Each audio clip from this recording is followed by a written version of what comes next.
Hello everyone, how are you. मैं आपके साथ मिस्टर विक्रम शर्मा। जैसा कि आप सभी को पता है कि बीएससी फाइनल ईयर और इसके साथ BA third year final year में जितने भी स्टूडेंट स्टडी कर रहे हैं उसकी डेट शीट शेखावाटी यूनिवर्सिटी के द्वारा जारी कर दी गई। फर्स्ट ईयर और सेकेंड ईयर की डेट शीट भी जल्द ही जारी कर दी जाएगी, इसलिए आप अपने प्रिपरेशन को कंटिन्यू रखें। इसके साथ जो पीजी के जो एग्जाम रखे हुए हैं अभी एमएससी के, इसके साथ एमए या प्रवेश या फाइनल के, उसकी डेट शीट भी बहुत जल्द जारी कर दी जाएगी। एमएससी में जो मैथमेटिक्स के जो एग्जाम रहे हुए हैं, रिजिड बॉडी हाइड्रोडायनामिक्स, इसके साथ tensor and analysis and differential geometry, इसके साथ एमएससी फाइनल में भी एग्जाम अभी बाकी हैं, उसके ऊपर भी मैं बहुत जल्द वीडियोस अपलोड करने वाला हूँ। काफी स्टूडेंट्स की प्रॉब्लम हो रही है। इसके साथ जो फोरियर ट्रांसफॉर्म है, फोरियर सीरीज है, इसके साथ मेट्रिक्साइजेशन है एवं आइगन वैल्यूज, आइगन वेक्टर से संबंधित क्वेश्चन है, टेंसर एनालिसिस और रिजिड बॉडी और हाइड्रोडायनामिक्स, उसके ऊपर भी वीडियोस कुछ दिनों में अपलोड होंगे। आज का जो टॉपिक हमारा है वो गॉस डाइवर्जेंस थ्योरम, इसके ऊपर स्टूडेंट्स को प्रॉब्लम हो रही थी। तो Gauss divergence theorem BSc second year से संबंधित है। बीएससी सेकंड ईयर में मैथ का एक एग्जाम बाकी रहा हुआ है, numerical analysis and vector calculus, और ये वेक्टर कैलकुलस से रिलेशन रखता है। इसमें तीन प्रकार की थ्योरम होती है आपके पास, Gauss divergence theorem, Green theorem और स्टोक्स थ्योरम, और इसके ऊपर 100% एग्जाम में क्वेश्चन पूछा जाता है। आज हम डिस्कस करेंगे गॉस डाइवर्जेंस थ्योरम। तो गॉस डाइवर्जेंस थ्योरम क्या होती है, इसका स्टेटमेंट यहाँ पे मैंने लिखा हुआ है कि the normal surface integral of a vector function f over the boundary of a closed region equal to the volume integral of divergence f taken throughout the region of। देखिए, जो आपकी ग्रीन थ्योरम होती है, Stokes theorem होती है, वो line integral को surface integral में चेंज करती है। सरफेस इंटीग्रल में चेंज करती है कौन? ग्रीन थ्योरम और स्टोक्स थ्योरम। जबकि गॉस डाइवर्जेंस थ्योरम होती है वो सरफेस इंटीग्रल को वॉल्यूम इंटीग्रल में चेंज करने में काम आती है। सरफेस इंटीग्रल को वॉल्यूम इंटीग्रल में चेंज करती है कौन? Gauss divergence theorem. और जो ग्रीन थ्योरम होती है, स्टोक्स थ्योरम होती है, वो लाइन इंटीग्रल को सरफेस इंटीग्रल में चेंज करती है। तो यही लिखा है यहाँ पर एफ एन कैप डीएस। यहाँ पर अगर आपके पास सरफेस है और सरफेस किसमें चेंज हो रहा है? वॉल्यूम में चेंज हो रहा है। यहाँ पर एफ जो है वो गिवन होगा आपको कोई वेक्टर, उसका हम डाइवर्जेंस निकालेंगे। अगर आपके पास एक स्टेटमेंट इसका ये भी होता है कि अगर कार्टेशियन फॉर्म में अगर इस प्रकार से दिया हुआ है surface f1 dy dz, f2 dx dy, f3 dx dy, तो हम क्या करते हैं, उसको वॉल्यूम इंटीग्रल में चेंज करते हैं। तो ट्रिपल इंटीग्रेशन वॉल्यूम निकालने के काम आता है, डबल इंटीग्रेशन है वो एरियाज निकालने में काम आता है। जहां से हम बारी बारी से f1 f2 f3 का एक बार x की, एक बार y की और एक बार z की रिस्पेक्ट में डिफरेंशिएशन करते हैं, और यहाँ dx dy dz जो है वो वॉल्यूम को रिप्रेजेंट करता है। तो स्पष्ट बात यही है कि यही कहना चाह रहा है कि जो सरफेस इंटीग्रल है, जो नॉर्मल सरफेस इंटीग्रल है, वो किसमें चेंज होता है? वॉल्यूम इंटीग्रल में चेंज होता है, वॉल्यूम इंटीग्रल में। और ये क्या होती है? गॉस डाइवर्जेंस थ्योरम होती है। इसके ऊपर मैं क्वेश्चन लेना चाहूंगा। इसमें फर्स्ट एग्जांपल हमारे पास भी गिवन है, इसको मैं रब कर देता हूं। तो ये बहुत ही सिंपल है गॉस डाइवर्जेंस थ्योरम, और इसके ऊपर जो डायरेक्ट क्वेश्चन है उसके ऊपर हम आते हैं। फर्स्ट क्वेश्चन हमारा दिया हुआ है, using Gauss divergence theorem to show that, और हमें शो करना है surface x dy dz plus y dx dz plus z dx dy equal to 4 pi a cube, 4 pi a की क्यूब है ना। Where S is the surface of the sphere, where S is the surface of sphere। Sphere के लिए, और ये 3D में x square plus y square plus z square equal to a square. ये हमारा क्वेश्चन गिवन है और हम इसका सॉल्यूशन किस प्रकार से फाइंड आउट करते हैं। क्योंकि यहाँ पर सरफेस इंटीग्रल दिया हुआ है और गॉस डाइवर्जेंस थ्योरम को यूज करना है अपने को, और इसकी वैल्यू जो है वो फाइंड आउट करनी है 4 पाई a की क्यूब। क्योंकि सरफेस इंटीग्रल है, हम इसको वॉल्यूम इंटीग्रल में चेंज करेंगे, और यहाँ पर जो फॉर्म गिवन है वो कार्टेशियन फॉर्म है। तो हम जानते हैं सिंस कि डबल इंटीग्रेशन सरफेस आपके पास f dy dz, f1 dy dz plus f2 dx dz plus f3 dx dy की जो वैल्यू होती है गॉस डाइवर्जेंस के अनुसार वो होती है ट्रिपल इंटीग्रेशन।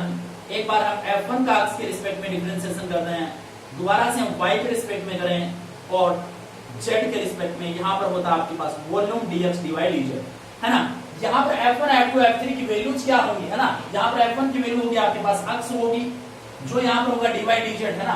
तो यहाँ से f2 की वैल्यू होगी आपके पास y, f3 की वैल्यू होगी आपके पास z।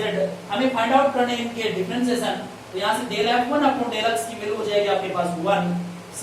इसी प्रकार आपके पास del f1 upon del y equal to 1, और सॉरी डेल f2 है ना, del f3 upon del z equal to 1। ये वैल्यूज यहाँ पर हम पुट कर देंगे, हो जाएगा आपके पास ट्रिपल इंटीग्रेशन v 1 + 1 + 1 और यहाँ पर dx dy dz। यहाँ पर ये 3 होगा और 3 जो है वो बाहर आ जाएगा, कांस्टेंट है यहाँ पर dx dy dz, और इसको मैं क्या कह सकता हूँ dv कह सकता हूँ, क्योंकि वॉल्यूम ही तो है ना। और वॉल्यूम किसके लिए है? Surface of sphere. अब स्फीयर का जो वॉल्यूम होता है वो हमेशा से होता है, यहाँ पर चूंकि a स्क्वायर है ना, रेडियस क्या है आपके पास a है, तो वॉल्यूम क्या होगा 4/3 पाई a क्यूब। तो यहाँ से आ जाएगा आपके पास 3 × 4/3 पाई a की क्यूब, 3 से 3 कैंसिल हो जाएगा, ये होगा आपके पास 4 पाई a की क्यूब। अगर गॉस डाइवर्जेंस थ्योरम के ऊपर आपके पास सिंपली क्वेश्चन पूछा जाता है वो इस तरह से होगा कार्टेशियन फॉर्म में। एक नेक्स्ट क्वेश्चन हम लेते हैं कि अगर f n कैप ds की फॉर्म में क्वेश्चन दिया हो तो हम उसको डाइवर्जेंस निकाल करके कैसे वॉल्यूम इंटीग्रल में चेंज करते हैं। तो सेकंड क्वेश्चन मैं इसमें लेना चाहूंगा।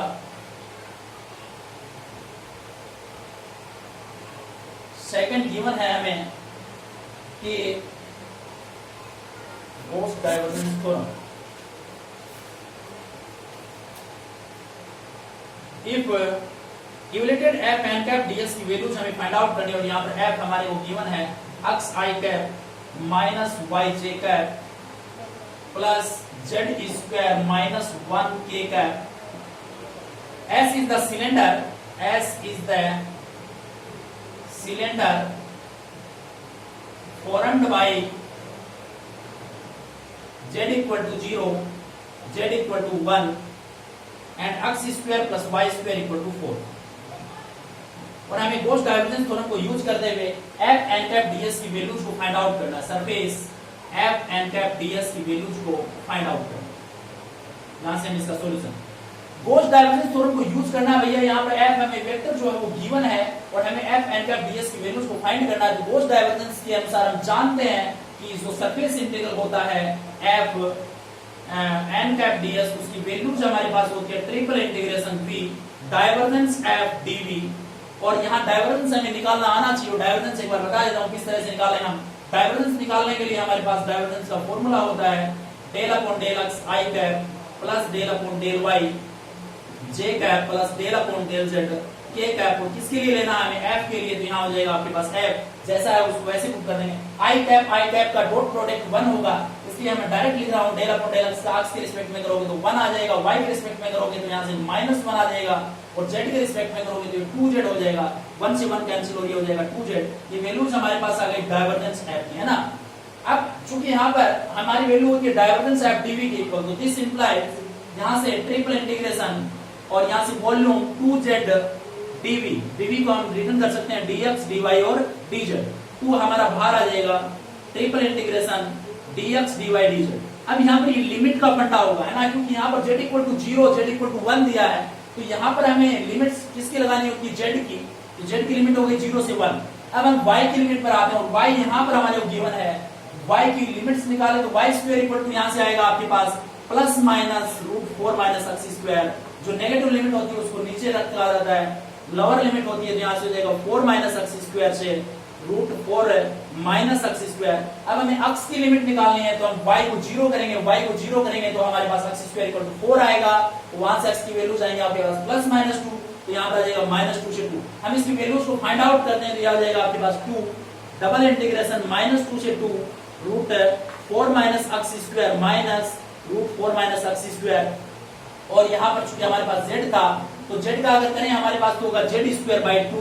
वो 2 जो है वो बाहर वाले से कैंसिल हो जाएगा, लिमिट हमारे पास रहेगी 0 से 1 dx dy। और यहाँ पर अगर इस वैल्यूज को हम लिमिट्स को अगर पुट करें तो हमारे पास वैल्यूज क्या आ जाएगी आपके पास? ये होगा आपके पास -2 से 2 √4 माइनस x स्क्वायर से √4 माइनस x स्क्वायर। और यहाँ पर आपके पास वैल्यू होगी 1, तो यहाँ से हम लिख सकते हैं dx dy। और ये एरिया का फॉर्मूला होता है ना, एरिया का फॉर्मूला। अब y के रिस्पेक्ट में करें हम तो यहाँ से ट्वाइस कर सकते हैं अपन, -2 से 2, और यहाँ पर होगा आपके पास dy dx dy के रिस्पेक्ट में करोगे ना तो यहाँ आ जाएगा आपके पास 4 minus x square dx।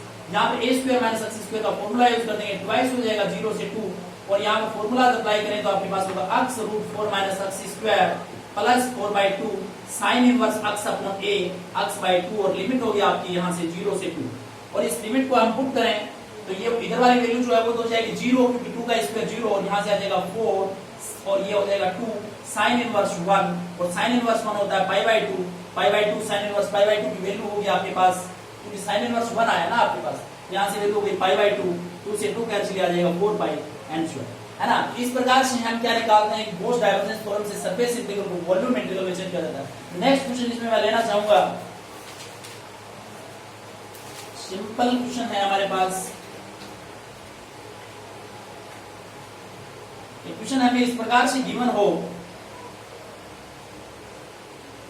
axi cap, third question है ये, surface integral axi cap plus ayj cap ayj cap plus az cz है ना, by है by cz k कैप और n कैप ds और इसकी वैल्यू होगी अपने पास 4/3 पाई a plus b plus c और यहां से कंडीशन दे रखी है अपने को where s is the surface of sphere, s is surface of sphere और स्फीयर हमारे पास x square plus y square plus z square equal to 1 है ना। इस तरह से गिवन है, हम इसका सॉल्यूशन फाइंड आउट करते हैं। तो यहाँ पर हमारे पास f चूंकि यहाँ पर ये है तो हम क्या निकालेंगे, हम जानते हैं कि सिंस s अगर आपके पास ये भी सरफेस इंटीग्रल को डिनोट कर रहा है ना, सरफेस इंटीग्रल और यहाँ से f n cap ds equal to होता है आपके पास ट्रिपल इंटीग्रेशन या सिंगल इंटीग्रेशन भी लगा सकते हो आप, v डाइवर्जेंस f dv और यहाँ से हम डाइवर्जेंस निकाला है तो डाइवर्जेंस f की जो वैल्यू होगी वो होगी आपके पास x के रिस्पेक्ट में डिफरेंशिएशन करोगे a आएगा और यहाँ b आएगा, यहाँ c आएगा, ये आपका डाइवर्जेंस f आ गया। यहाँ पर वैल्यूज को पुट करोगे a plus b plus c तो आ गया बाहर, अंदर रहेगा यहाँ पर आपके पास v dv और जो वॉल्यूम होता है स्फीयर के लिए वो होता है आपके पास 4/3 पाई r3, यहाँ r1 है इसलिए a plus b plus c और यहाँ से आ जाएगा 4/3 पाई a की क्यूब 1 की क्यूब और यहाँ से आपका आ जाएगा 4/3 पाई a plus b plus c। तो इस प्रकार से हम गॉस डाइवर्जेंस थ्योरम के सिंपल क्वेश्चंस को सॉल्यूशन करते हैं। कल जो हम नेक्स्ट वीडियोस डालेंगे उसमें गॉस डाइवर्जेंस थ्योरम के अनदर क्वेश्चन जो हैं वो होंगे, इसके साथ ग्रीन्स थ्योरम और स्टोक्स थ्योरम के ऊपर भी मैं नेक्स्ट वीडियोस कल अपलोड करूंगा। थैंक्स।